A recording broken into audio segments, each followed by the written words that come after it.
June 21. The sign to leave the large cities. When ye therefore shall see the abomination of desolation spoken of by Daniel the prophet stand in the holy place, whoso readeth, let him understand. Let them which be in Judea flee into the mountains. Matthew 24:15 and 16. The time is not far distant when, like the early disciples, we shall be forced to seek a refuge in desolate and solitary places. As the siege of Jerusalem by the Roman armies was a signal for flight to the Judean Christians, so the assumption of power on the part of our nation in the decree enforcing the papal Sabbath will be a warning to us. It will then be time to leave the large cities preparatory to leaving the smaller ones for retired homes in secluded places among the mountains. For years I have been given special light that we are not to center our work in the cities.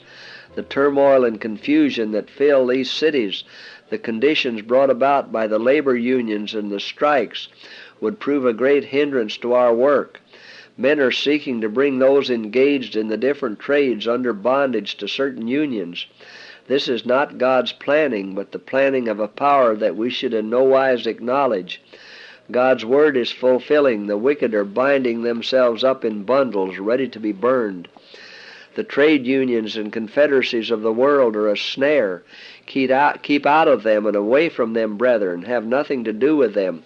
Because of these unions and confederacies, it will soon be very difficult for our institutions to carry on their work in the cities.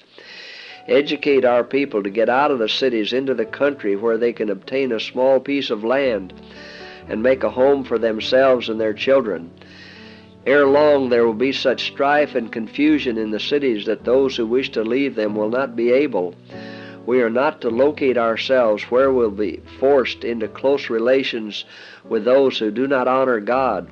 A crisis is soon to come in regard to the observance of Sunday.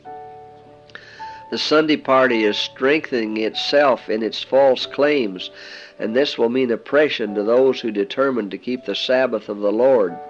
If in the providence of God we can secure places away from the cities, the Lord would have us do this. There are troublous times before us.